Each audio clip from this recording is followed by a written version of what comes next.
This is where Blummy spent 2 years of her life and miraculously survived it. How? She doesn't even know. My name is Brunice Shapiro. I go under Bluma Shapiro, which was my original name given to me by my birth, at the city of Białystok, which is in eastern Poland, in the year 1923, August 28. This is the map of Poland. Warsaw was the capital of Poland. I come from Białystok, closer to at the time, the Soviet Union. I had three brothers and a sister and myself, and I was the youngest one. And we lived very comfortable, always very happy days. It was a very close relationship with my siblings, who were much older, but still a very close relationship. Saw each other very often. Later, of course, when the children came along and my parents, of course, became grandparents, it was a very nice, close, knitted family. My school days were very happy. I attended school, and after school I was a member of the drama circle and then the geographic circle, right? We didn't suspect that Hitler will attack Poland because there was the peace that had made with Stalin. They will not fight each other. They came into Poland in 1 week. Poland was taken apart.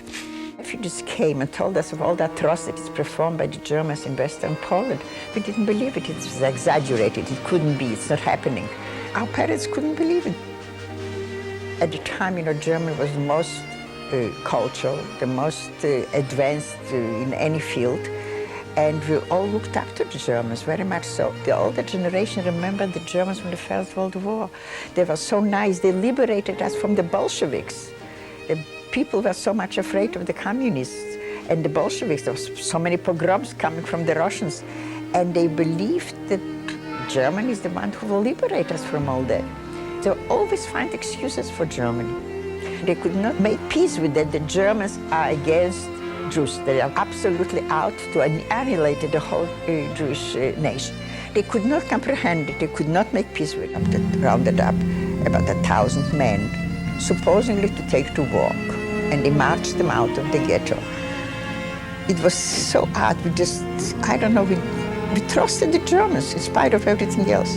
I remember my father begged the assessment to take him into that group. I said, he's too old, you can't walk. So it was work, right? So my father stayed home. But they just never came back. They came to my family and asked them to allow me to go with them for 2 reasons. First of all, because the bunker was unpenetratable. Nobody could find the entrance to it unless you knew. And secondly, they persuaded my parents that if we part, there's a chance that I might survive, that somebody would survive of the family. And in August of 1943, about 21st of August, that was the last time that I had seen my parents and my siblings. We went to the doctor's bunker, and indeed, as I said, it was very well equipped. But we too had children in the bunker, and the children were crying. Some of the doctors were trying to choke the kid with a pillow. He couldn't bring himself to do it. So the Germans outside heard the child crying. And we heard them talking about it, that there are Jews in there, but you can't find the entrance to it. After 1 week of this going on, we heard them say that being we can't find the entrance and they won't come out, we'll just put a firebomb and just burn them to death there. When we heard this, of course, we decided that we'll go out. And the whole group that was in the bunker came out. We were marched off to a gathering place where already many Jews were gathered that were found in the bunkers. And there I met my father. And he told me that on the 3rd day of the action, so-called action, the family bunker was discovered, and they were marched towards the railroad station. My oldest brother was trying to escape, and he was shot. My father succeeded of hiding himself behind the door, and when the group marched off, he was found behind the door and brought to that field where I had met him. I was with a group of the doctors, and in the morning they had called out different crafts. They called for tailors, for carpenters, for plumbers, and for the doctors. I went up to one of the assessmen and asked him if I could take my father with me, with a group of doctors. Excuse me. His answer was a kick in the stomach, and he says no. And that was the end. I never saw my father again.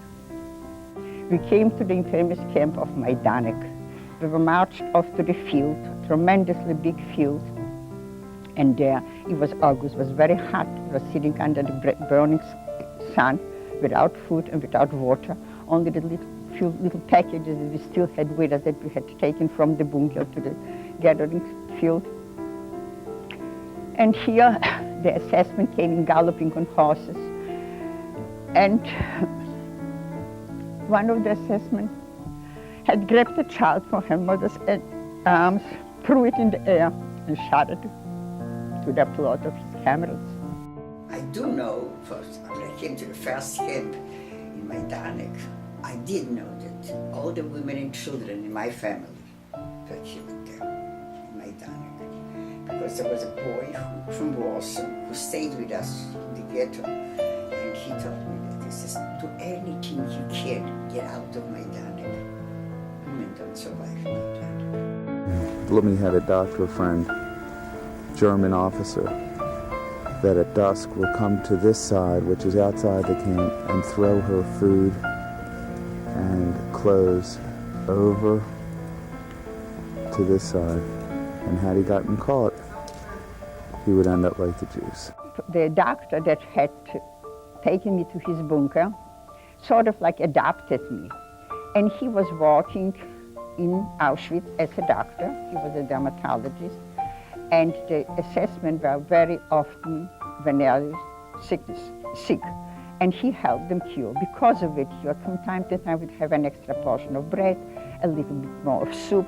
And by risking his life, he would go to the wires, to the fences, and under the fences put a piece of bread or a little dish with soup for me to come and take it. True that when I went to get it, of course I risked my life, but I did it for myself. He did it for me. The camp was divided in the middle by train tracks, and I took a picture of that earlier.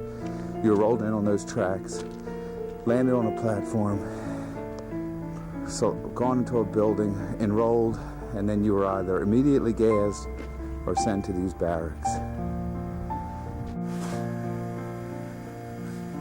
The barracks were 3 levels. The bottom level is just like dirt. Guess you were lucky to get the top level. It smells like dead bodies in here. One day there was a proclamation that all the inmates have to get in the center of the fields from all the barracks in order to be registered. The only thing that we still had was our names.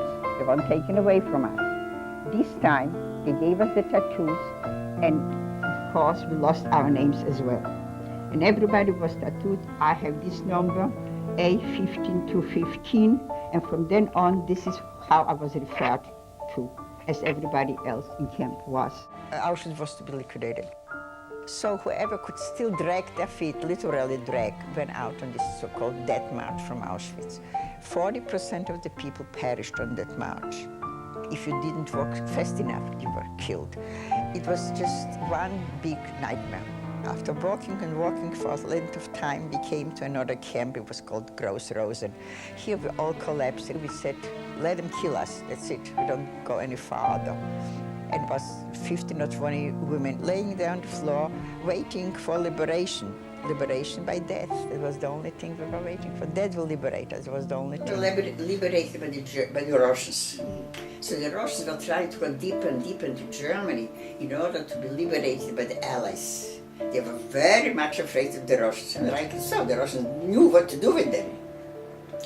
So I was liberated, let's say, by the Russians. I found a neighbor of ours, and I asked her, maybe my brother was here He was in the Russian army. It was a division, a Polish division for the Poles who were in Russia.